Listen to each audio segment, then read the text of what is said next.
My wife wanted one more baby. I said no. She stared at me, then calmly said, "You can refuse. I'm having one anyway." People say extreme things when they feel cornered. I assumed she would take a breath, realize how far she had gone, and pull it back. She didn't. She picked up her coffee and took another sip. "What exactly do you mean by that?" She set the mug down. "I mean exactly what I said. You're saying you'll have another baby even if I don't agree?" "Yes." "With a donor?" "If that's what it takes." I stared at her. We had been married for 15 years. We had 3 daughters. Kinsley was 13, Piper was 12, and Hazel was 9. Somehow, in one conversation, I felt less like her husband and more like someone being informed about a decision that would reshape all of our lives. The subject hadn't come out of nowhere. Looking back, the signs had been there for months. Samantha had always been sentimental about the girls getting older. When Kinsley stopped wanting bedtime stories, she took it harder than I expected. When Piper started spending more time with friends, Samantha joked that she was slowly being replaced. When Hazel finally stopped climbing into our bed after nightmares, Samantha said the house felt strangely quiet. I never saw any of that as unusual. She loved being a mother. Then one Saturday, we were sorting through old storage boxes. Most of them were filled with things we had kept long after we needed them. Toys. School projects. Tiny shoes. Clothes none of the girls could fit anymore. I was separating things into piles when I noticed Samantha sitting on the floor with a yellow baby sleeper in her hands. She smiled at it. "Hazel wore this." I looked over. "She did?" Samantha gave me a look. "You seriously don't remember?" "They all wore a lot of tiny clothes." "So that's your defense?" "My defense is they all looked like angry potatoes for the first few months." She laughed. For a moment, we were just remembering when the girls were small. Then her expression changed. "I miss this. I miss parts of it too." She looked at me. "No. I mean, I really miss it." Something in her voice made me stop. "What do you mean?" She folded the sleeper across her lap. "I've been thinking about having another baby." I thought I had misheard her. "Another baby?" "Yes." I waited for some sign that she wasn't serious. There wasn't one. "Samantha, we have 3 kids. I know how many children we have." "That's not what I meant." She looked down at the sleeper. "I'm 42. This is probably my last chance." That was when I realized this wasn't nostalgia. I sat on a storage box across from her. "I thought we were done." "We never actually said we were. We haven't had a baby in 9 years. That doesn't mean the decision was permanent." "To me, it did." She looked hurt. I didn't want to dismiss what she was feeling, but I didn't want silence mistaken for agreement either. "I don't want another child." Her expression changed. "You don't even want to think about it?" "I am thinking about it." "For 30 seconds?" "No. I've thought about it before." "When?" "Whenever people ask if we're having more kids. In my head, the answer has been no for years." "So you decided that without talking to me?" "I assumed we both knew." "That's not the same thing." She stood and returned the sleeper to the box. At the time, I thought we had discovered a misunderstanding. I didn't realize we had uncovered something much deeper. When Samantha and I got married, I was 21 and she was 27. She knew what she wanted much earlier than I did. She wanted a family, and she wanted to start having children before she turned 30. When I was 22, she told me she wanted us to start trying. I wasn't ready. I told her that. But I didn't say no. I worried, hesitated, and eventually agreed. Kinsley was born when I was about 23 and Samantha was around 29. The second they put her in my arms, I loved her. I was terrified and exhausted, but that part was simple. About a year later, Samantha wanted another child. She wanted the kids close in age. I was still adjusting to fatherhood. Money felt tighter. Sleep was almost non-existent. Again, I agreed. Piper was born when I was about 24. A few years later, Samantha started talking about a third child. That conversation was harder. I thought 2 might be enough. She had always pictured 3. We talked about it for months, and eventually I said yes. Hazel was born when I was about 27. I do not regret any of my daughters. Not Kinsley. Not Piper. Not Hazel. The fact that I had doubts before they were born doesn't mean I regret that they exist. I made those choices, and once I did, I embraced them completely. But there was a pattern I had never really examined. Samantha wanted another child. I hesitated. Eventually, I said yes. I didn't understand what that pattern might mean until the first time I finally said no and meant it. After the storage room conversation, Samantha started bringing up a fourth child more often. At first, subtly. She mentioned someone she knew who had a baby in her 40s. She showed me a picture of a newborn and said, "Tell me that doesn't make you miss it." One evening, she asked whether we still had the old crib. Finally, I said, "Can we stop doing this?" She frowned. "Doing what?" "Turning every conversation into another baby conversation. I'm trying to talk to you. We have talked." "No." "You say no and shut down. Because no is an answer." She stared at me. "That's convenient." "What does that mean?" "It means you get to end the discussion because you're the one who doesn't want something. This isn't choosing where to go on vacation." "I know. You can't compromise on having a child." "I'm not asking for a compromise. You're asking me to change my mind." "Yes." "At what point do you accept that I might not?" She didn't answer. That became our cycle. Samantha thought I was refusing to engage. I thought she was refusing to accept my answer. She talked about the love another child could bring. I thought about everything another child would require. Time. Energy. Money. Starting over. Our daughters were entering completely different stages of life. Kinsley was already a teenager. Piper was right behind her. Hazel was becoming more independent. For the first time in over a decade, our lives weren't centered around bottles, diapers, naps, and constant supervision. I didn't see that as escaping parenthood. I saw it as entering the next stage of it. Samantha saw something ending. One evening after dinner, she told me she had made an appointment. "What kind of appointment?" "To talk to a doctor." I already knew. "About having another baby?" "Yes." "Why?" "Because I need to understand my options." I put down the dish towel I was holding. "Your options?" She immediately became defensive. "I'm 42, Dominic. I don't have years to wait while you decide whether my feelings matter. I have decided. That's the problem." Hazel was in the next room, so I lowered my voice. "I'm not telling you you're wrong for wanting another child. You're just making sure I can have one." "No. I'm saying I don't want to have one. With me. With anyone." She looked away. "I love our family," I said. "I want to focus on the children we already have." "So another child would take something away from them?" "That's not what I said. You keep talking like a baby would ruin our lives. I'm saying it would change our lives in a way I don't want. Everything changes our lives." "Yes, but most things don't require both of us to become parents again." She crossed her arms. "You became a parent before when you weren't ready." That caught me off guard. "What?" "You weren't ready for Kinsley." "That's true. You weren't ready for Piper either." I had concerns. "And Hazel." I stared at her. "What point are you making? You were unsure every time, and you love them." Something tightened in my chest. "That is not a fair argument." "Why?" "Because you're using the fact that I love my daughters to prove my doubts never mattered. I'm saying you were afraid before and it worked out." "No. I chose yes before." She went quiet. "I wasn't dragged into fatherhood." I agreed. "And now?" "Now I'm saying no." That was the first time I had ever said it that plainly. She looked at me like I had closed the door in her face. A week later, she went to the appointment. I didn't try to stop her. She had every right to get information about her own health and fertility. But something changed when the conversation became action. That evening, after dinner and homework and the usual noise of the house, Samantha asked me to talk privately. We went into our bedroom. She sat on the edge of the bed. "The doctor said if I want to seriously explore this, time matters." I stayed standing. "Okay." She looked irritated. "That's all? What do you want me to say?" "I want you to understand this isn't something I can put off forever." "I understand." "Do you?" "Yes." I sat down across from her. "And I still don't want another child." Her eyes filled.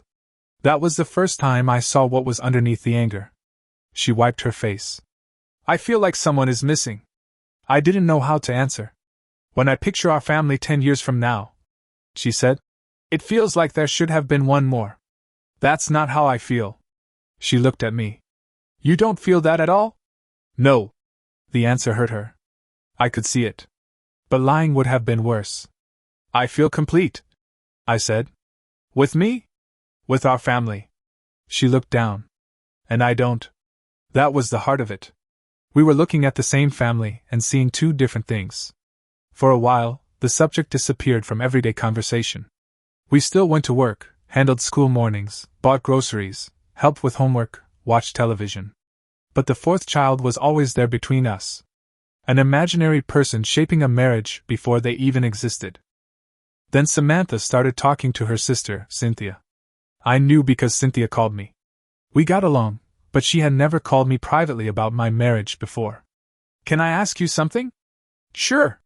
Samantha says you won't even consider another child. I have considered it. She doesn't feel like you have. That doesn't mean I haven't. There was a pause. She's really struggling. I know. She feels like this is her last chance. I know that too. Cynthia sighed. You knew how important having a family was to her. That irritated me. We have 3 daughters. I didn't mean it like that. It sounds like I somehow failed to give her a family. That's not what I said. Then what are you saying? She feels like you're deciding something for both of you. Having another child would affect both of us. She thinks you're shutting her down. I'm saying I don't want another baby. Cynthia was quiet. Then she said, You had doubts before. There it was again. That doesn't mean I have to keep saying yes forever. They're your daughters too. Of course they are. Then stop talking like having them was something you did for Samantha. That hit me harder than I expected. Because I understood why she said it. The more I described my past decisions as compromises, the more it risked making my daughters sound like obligations I had reluctantly accepted. That wasn't how I felt. After that call, I forced myself to reconsider everything. Maybe I had become so focused on defending my right to say no that I hadn't honestly imagined saying yes. So I did. I pictured another pregnancy. Appointments. A crib. Night feedings. Diapers. Starting kindergarten again years after Hazel had finished. Being in my 50s with another teenager. Rearranging our finances. Dividing our attention 4 ways. Watching Kinsley, Piper, and Hazel adjust to a baby when they were already in completely different stages of life. I tried to imagine excitement. I knew I would love the child if they existed. That wasn't the issue. When I imagined choosing it now, I felt no desire for that life. Only pressure. That gave me my answer. If I said yes, it wouldn't be because I wanted another child. It would be because I was afraid of what my refusal might cost. A few nights later, I told Samantha. We were sitting in the living room after the girls had gone upstairs. I've thought about it. Her face changed immediately. Hope. That made what came next harder. I don't want another baby. The hope disappeared. Is that final? Yes. She nodded slowly. I reached for her hand. She pulled away. I'm sorry. No, you're not. I'm sorry you're hurting. That's different. Yes. She gave a small, bitter laugh. At least you're honest. 2 days later, I saw an envelope on the kitchen counter with the clinic's name on it. I didn't open it. I waited until Samantha came home. I held it up. What is this? She glanced at it. Mine. I know.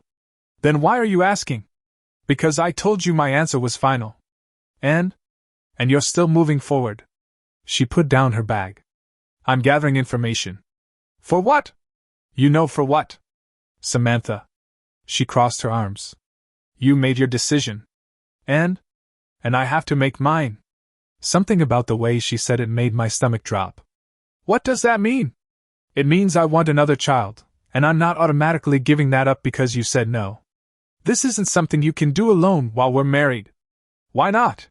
Because any child brought into this house affects everyone in it. You wouldn't have to be the father. I stared at her. We would live in the same house. You wouldn't have to take on that role. That's not realistic. It could be.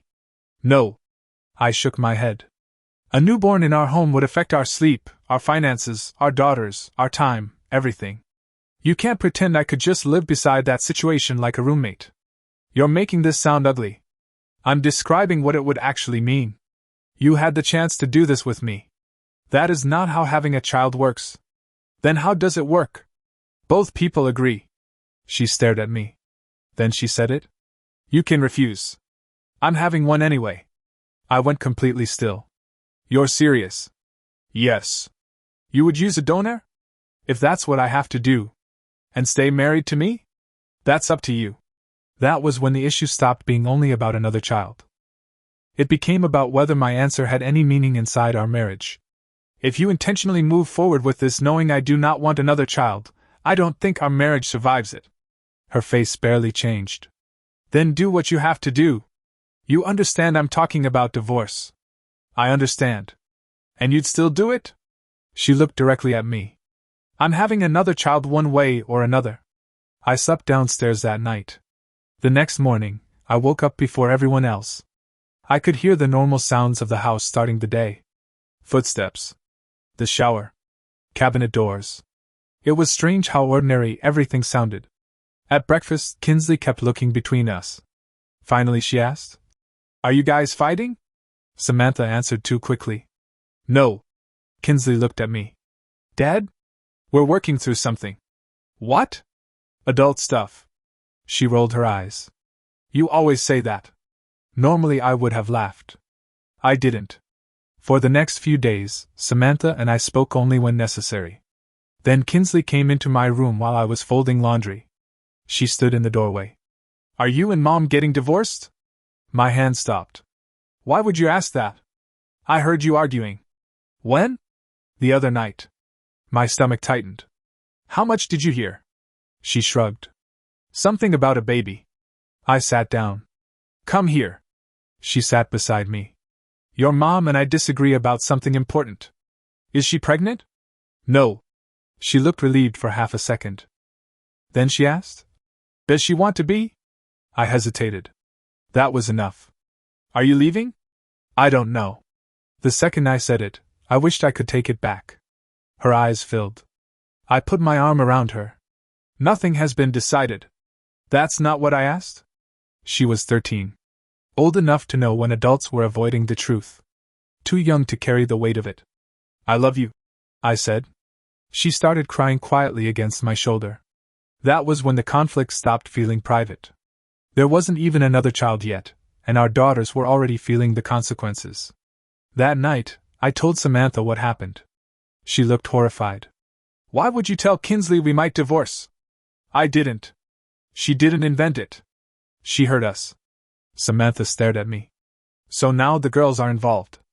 They were always going to be involved if this ends our marriage. This is between us. No. Not if the family changes because of it. She sat down. For the first time, she looked shaken. I thought maybe that would make her reconsider. Instead, she said, Then we need to stop arguing where they can hear us. That's your takeaway? What do you want me to say? That maybe risking the family we already have is worth thinking about before pursuing another child. Her expression hardened. There. That's what you really think. What? That I'm destroying our family. You're talking about making a decision that would fundamentally change it whether I agree or not. And you're threatening to leave.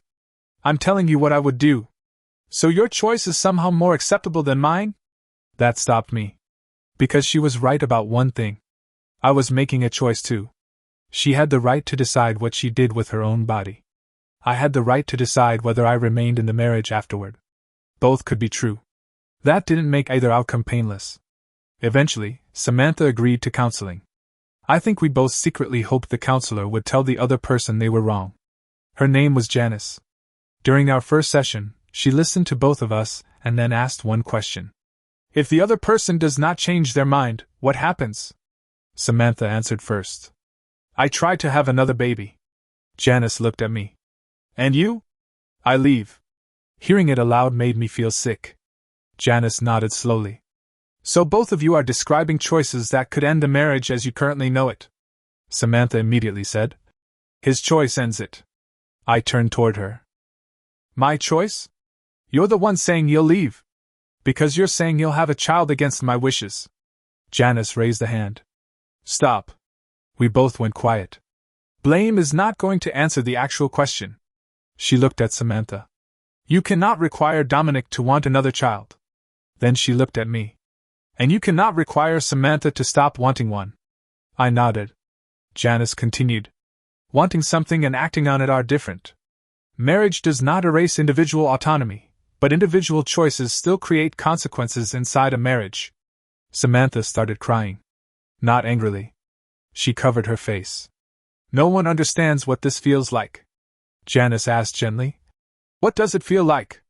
Samantha wiped her eyes. Like I missed the ending? I looked at her. When Hazel was a baby, I didn't know she was my last. Her voice broke. I didn't know the last time I rocked her to sleep would be the last time I rocked my own baby. I didn't know the last bottle was the last bottle. Or the last first step. Or the last first word. For the first time, I understood part of this differently. Samantha wasn't only chasing another child. She was grieving a stage of her life she hadn't realized was ending until it was already gone. Suddenly they're older, she said. Kinsley barely needs me for anything. Piper is becoming more independent. Hazel is 9. Everyone acts like I should be happy they need me less. Janice asked. Do you want another child, or are you afraid of what it means that this stage is ending? Samantha didn't answer. The silence stayed with me. Afterward, we drove home quietly. Halfway there, Samantha said, Do you think I'm pathetic? No. You think Janice is right. I think she asked an important question. You don't understand. You're right. She looked at me. I don't understand what it feels like to be you.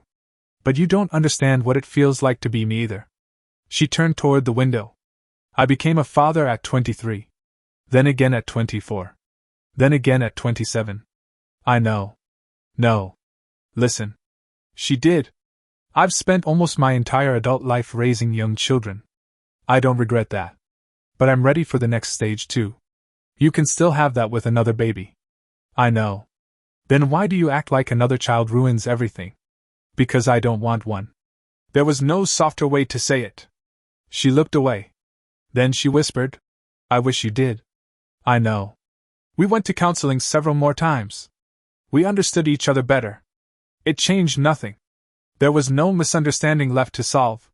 We wanted incompatible futures. Then one afternoon, I came home earlier than usual. Samantha wasn't there. I went into our bedroom and saw a folder partly covered by clothes on the dresser. The clinic's name was printed across the front. I stood there for a long time before opening it. Inside were follow-up notes, information about donor options, possible next steps, and a tentative treatment timeline. Nothing irreversible had happened. But she had gone further than she had told me. I put everything back. When Samantha came home, she smiled when she saw me. You're early. I saw the folder. Her face changed. How far are you going with this? She put down her bag. I was going to tell you. When? I don't know. Before or after you made the decision? Don't do that. Do what? Make me sound dishonest. You're making plans that could end our marriage and not telling me. I haven't done anything yet. That's not the point. She looked frustrated. What do you want from me?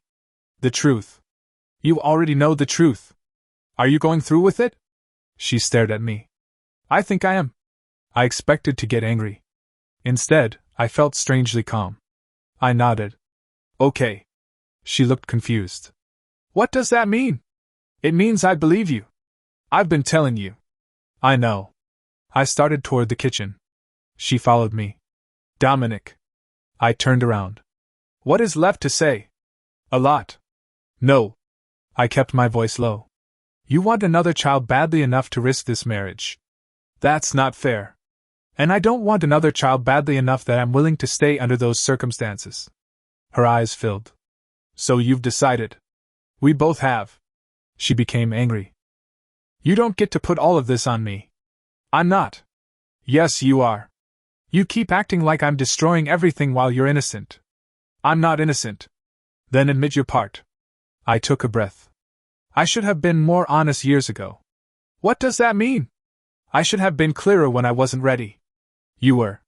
No. I hesitated, then eventually said yes. That still counts. Not in the way we treated it. She stared at me. I kept agreeing because I loved you, because having children mattered to you, And because I believed I would adjust. Her face changed. You're talking about our daughters. No. I stepped closer. I'm talking about the decisions before they existed. Do not turn that into me regretting them. She was crying now. I think I taught both of us something without realizing it. What? That if you wanted another child badly enough, eventually I would say yes. She shook her head. That's not true. Then why does my no still feel temporary to you? She didn't answer. That was the closest we came to identifying how we had reached this point. For years, I had avoided a hard conflict by eventually agreeing. Now that I had drawn a boundary, either of us knew what to do with it. A few days later, I met privately with a divorce attorney. I didn't file anything. I wanted information. Custody. Finances. The house. Schedules. What separation could actually mean. I barely absorbed half of what was said. All I could think about was our daughters. Christmas. Birthdays. School events. Moving between two homes because their parents couldn't agree about a child who didn't even exist. After the meeting, I sat in my car and seriously considered giving in. Not because I had changed my mind. Because I was afraid. I imagined calling Samantha and saying yes. One more baby. Keep the marriage together. Keep the girls from going through a divorce. For a few minutes, surrender felt easier. Then I imagined the years afterward. I knew I would love that child. But Samantha and I would both know why I had agreed. Not because I wanted the same future. Because I was afraid to lose the one I already had. I couldn't pretend resentment wouldn't grow from that. A week later, everything finally broke open at dinner. Piper was telling Hazel something about school. Samantha and I were barely speaking. Kinsley suddenly put down her fork. Can you guys stop pretending? The table went silent. Samantha looked at her. Pretending what? That everything is normal. My stomach dropped. Kinsley. No. Her eyes were wet. You whisper all the time. Dad sleeps downstairs sometimes. Mom cries when she thinks nobody notices. Piper looked at Samantha. Mom? Hazel looked confused. Samantha said. Everybody calm down. Kinsley pushed back her chair. Are you getting divorced? Neither of us answered. That was enough. She ran upstairs. Piper followed her. Hazel started crying. Samantha picked her up. I stood beside the table, completely useless. Later, after the girls had settled down, Samantha and I sat across from each other. For a long time, neither of us spoke. Finally she whispered, What are we doing? I don't know. She started crying. I don't want to lose my family. Neither do I. That was the tragedy of it. Neither of us wanted to lose what we had. But neither of us could accept the future the other person wanted. I reached across the table. She let me take her hand. Then she said, Tell me not to do it. I have. No. She looked at me. Tell me you'll forgive me if I don't. That caught me off guard. For not having another baby? She nodded. There is nothing to forgive. You'll resent me. No. She looked away. I'll resent you. That was the first time she said it plainly. For how long? I don't know. Forever? She closed her eyes.